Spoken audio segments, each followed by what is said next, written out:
Hello and welcome to the Small Business Briefing. I'm Brian Calley, the CEO of the Small Business Association of Michigan. Hi, everyone. I'm Sarah Miller, Vice President of Marketing and Strategic Communications with SBAM. Welcome to today's show.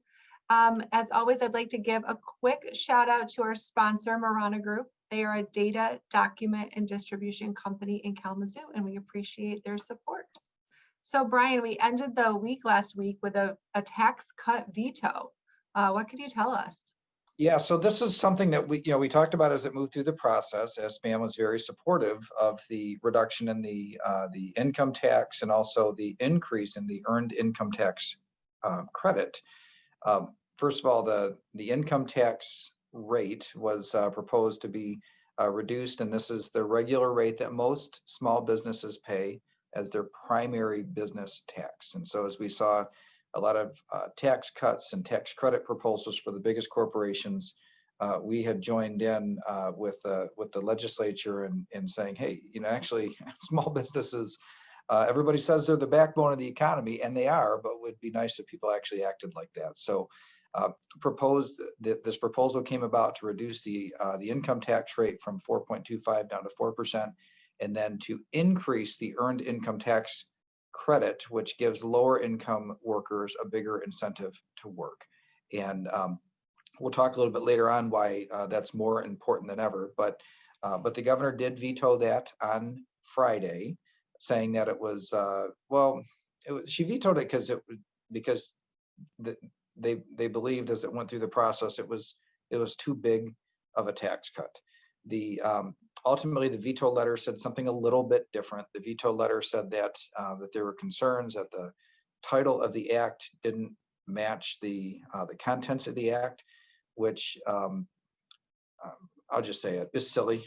So there are requirements that the title of acts represent what's inside the act, and they said that the modification to the original purpose of the bill was too great. There are some limitations on that. This process was the normal process. It didn't even come 1,000 miles from the line of what would be considered unconstitutional. So it's one of those cases. It's an election year. Vetoing a tax cut is never going to be popular. And so the idea of saying, hey, there was a technical problem with the bill was referred to in the veto letter. That really wasn't the real reason, because there aren't too many people that know these rules in Michigan as well as I do, and there was nothing wrong with the bill, technically speaking. It was just a matter of a disagreement with the contents, and so it was vetoed. I don't think that will be the end of the issue, though. The legislature and the governor are still negotiating the budget, and I absolutely believe that that tax cuts will be a part of that discussion, as long as they're looking at increasing spending at the level that they are, which is pretty dramatically high. The idea of giving some portion of it back for a tax cut is very reasonable, especially considering the types of uncertainties that we face in the way that the state government budget has grown over the last few years. So stay tuned on that. For now, it's a setback, but not the end of the story by any means. All right, let's talk about a different set of numbers, and that would be inflation. There's some newly released information there. What's the latest? Yeah, we saw it on late last week, the updated inflation numbers for May. So you might recall back in March, inflation came in at 8.5%, which was like shockingly high, higher than it was predicted to be. It ebbed down just slightly in April. And so the idea, what the hope was, maybe it had peaked. Maybe this was a point where it was going to start to go back down. Unfortunately, as we saw, the May numbers come in at 8.6%. It dashed those hopes. It has sent the markets around the globe, but here in the United States, we'll cover on some of this data and the trends and the graphs a little bit later on. But we saw increases at levels that were even higher than in March. So really, it's new or fresh 40-year highs for inflation, which does just add into the uncertainty in the marketplace moving forward with rising prices. What is the top of inflation. When will it trail off and start to come back down? Unfortunately, we don't see the peak yet. I mean, you only know it's the peak when you look back at it and see that it was, but unfortunately, they were pretty disappointing numbers. And travel expenses and fuel expenses, food, were some of the items that drove it. Airfare was one of those things that went up quite a bit, along with the things that we all experience every day, like fuel and food. But what makes this a little bit more troubling is that it's not just the commodities of fuel and food, which are the ones that are kind of more volatile, as you see prices go up and back down pretty quickly. The cost increases, the price increases are really seeping their way into most categories now. And we're going to look a little bit later on kind of what's above the average and what's below the average. But even below the average, when inflation is 8.6%, it's still quite high. So not promising numbers, and is definitely contributing to the uncertainty out there in the marketplace, and we certainly see that in the stock market index performances over the last, well, this whole year basically, but especially in the last month. You mentioned fuel costs, and the IRS actually issued a mid-year adjustment to the recommended mileage reimbursement rates late last week as well. That's right. So that they're proposing to, or not proposing, they've decided to increase the mileage, the maximum mileage reimbursement rate to 62.5%, or 62.5 cents per mile, and that's up from 58.5 cents per mile. This is a mid-year adjustment, which is kind of unusual. But as you see the fuel costs skyrocket, they felt that they had to act to allow for higher deductions for mileage. Now, as small business owners, you don't necessarily have to go to the maximum, but many entities, many companies, as a policy, do pay the maximum, and so 62.5 is what it will be for the remainder of the year. So starting July 1st all the way through to December 31st, the allowable mileage expense rate will be 62.5 cents per mile, and it would normally be reviewed for change at the calendar year turn anyway. So next 6 months, you see that that increased, and direct appears to be, actually not more than appears to be stated, to be directly tied to the rising fuel costs that we see across our landscape today. All right, let's cover really quickly a change for international travelers. So in this effort for people to kind of feel like it's February of 2020, COVID testing to re-enter the United States ends. Finally, we see the testing requirement to enter the United States via airfare has, or via airplanes, is being lifted. So this is something that has been kind of on the list for a long time, and one of these rules that stayed in place longer than almost everything else, and save for like rules in healthcare entities. For whatever reason, airplanes and airlines, airports were singled out or separated out compared to other forms of travel. But anyway, that is now being lifted. So if you're leaving the country and coming back into the country, you'll no longer have to secure a test upon re-entry of the country. So another like little step toward normalcy. It almost seems weird, to talk about COVID rules at this point, because it seems like, in terms of the way people are living their lives, this is something that's in the rear view mirror for the most part, and yet some of these rules have lingered on for quite some time. So this one's being lifted, and one more step toward a sense of normalcy as we kind of embrace this post-COVID era.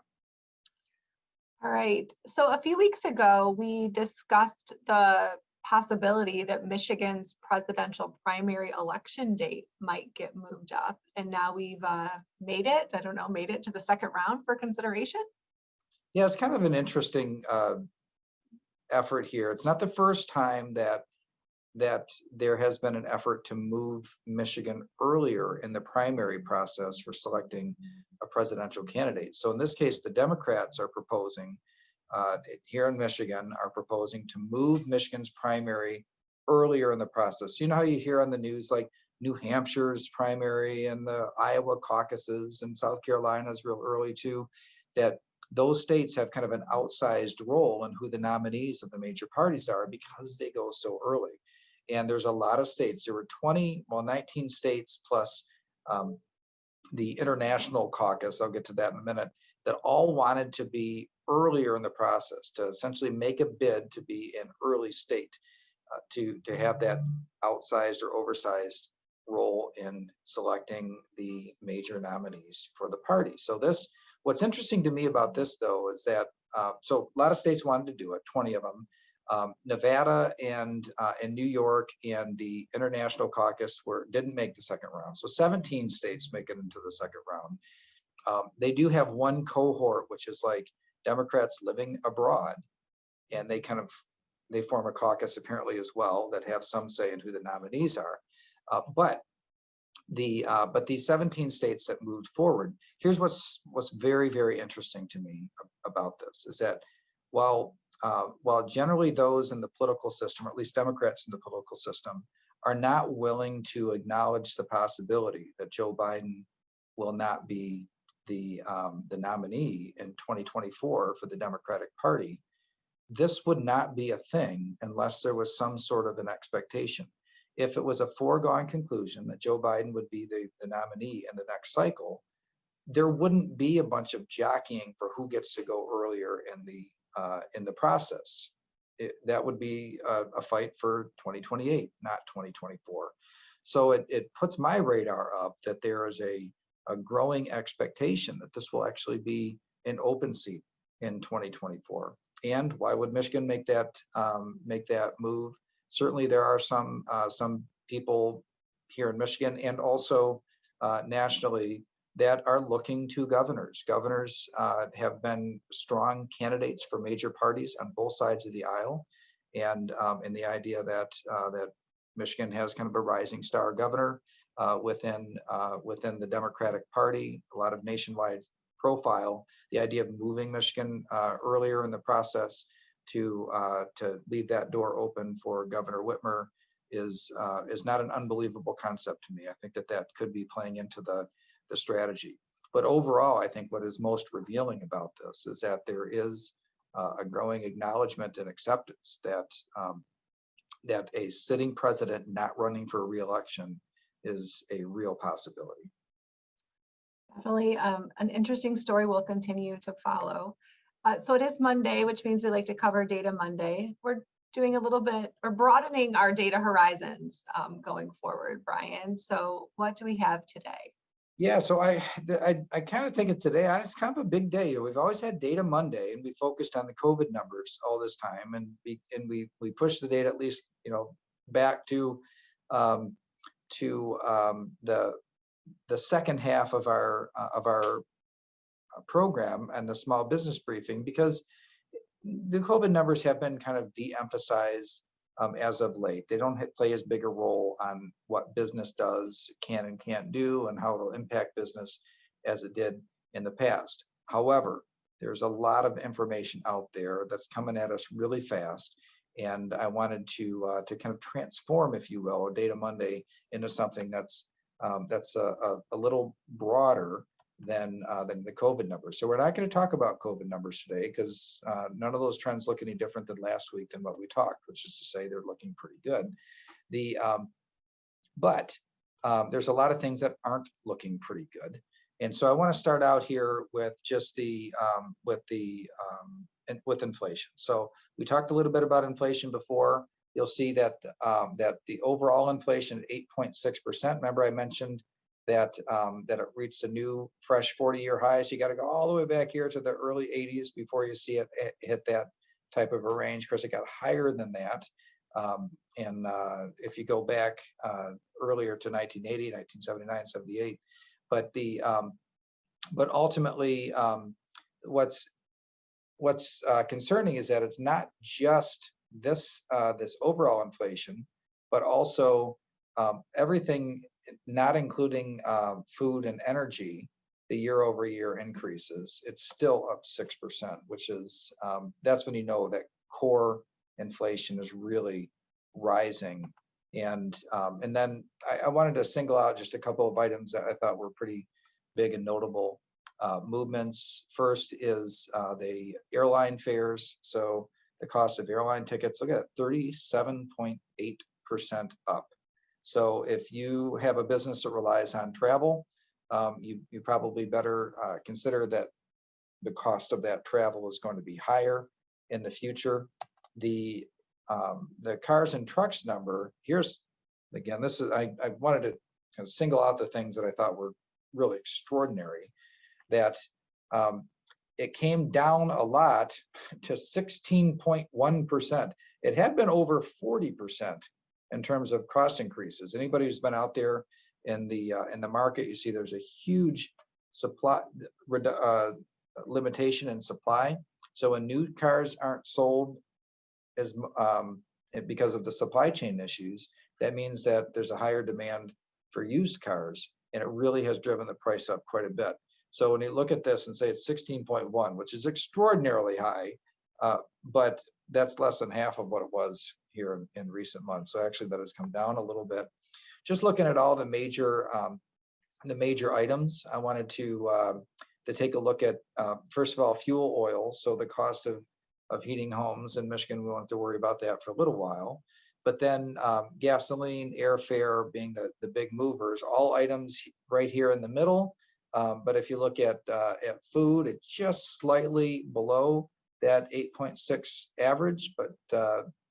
But like I said, when your average is 8.6, slightly below is not good. And so you see across the board increases in so many of the things that, frankly, things we can't do without. So you got all kinds of food items that are above the average, but electricity, vehicles, new and used, natural gas, and gasoline and fuel oil being things that you literally can't do without. So this is already affecting people's confidence at the business level, the macro level, but just individuals. I also wanted to share, when rather than just show consumer confidence, to show, costs are rising, but also when people are looking at their 401ks and their investment portfolios, you see that whether you're talking about the S&P 500, which is the one in blue, the Dow Jones in orange, or the Russell 2000 index in white, see they're all down substantially. And if I would have put today's numbers in there, because the market is substantially down today, then it would look even worse. So this is really something that I think is going to start to impact just the overall bullishness of the consumer out there when you see prices are way up and they see their net worth dropping.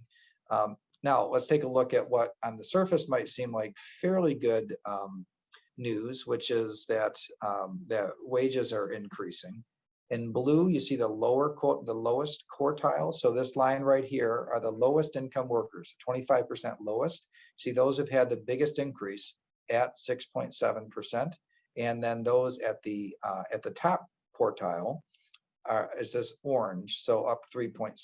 So if you're in the top quartile of earners, your wages are up 3.6. If you're in the lower quartile, wages on average up 6.7%. But both of those are lower than inflation, which means that the buying power of these increased wages are lower than they were before the wages went up, and that's what I think creates a lot of frustration out there, where people still have jobs, their wages are going up, and yet they can afford less than what they could before.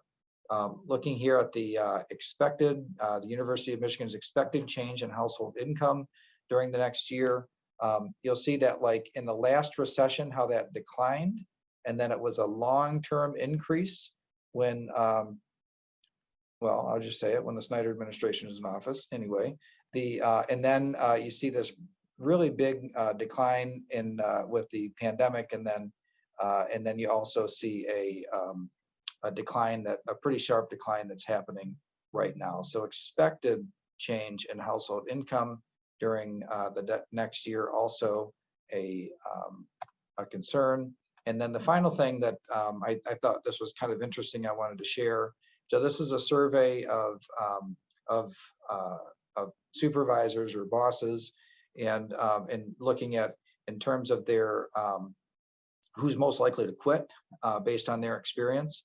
And shout out to us Gen Xers. I guess we don't quit so easy at 4%. But Gen Z, the new generation coming in. So think of these as being workers that are under 25 years old.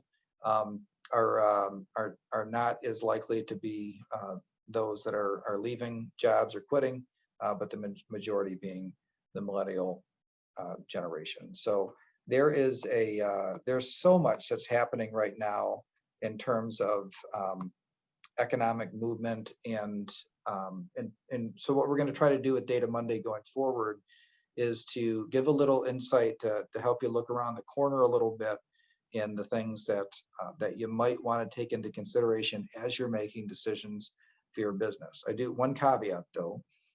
We certainly don't want an economic recession to be a foregone conclusion or something that we talk ourselves into. There are still fundamentals in the economy that give reason for confidence. There's still demand for people. There's still demand for products. There's supply disruptions that are really driving prices up. Confidence is waning. The markets are down. There's other reasons to believe that that some of the kind of booms or the bubbles that have been created in the last few years are coming to an end. But still, underneath that, there are some strong fundamentals, and the hope or the expectation would be that even if we do have a recession, which I think that we essentially are kind of in one right now, but again, you have to look back at the data to know that for sure. But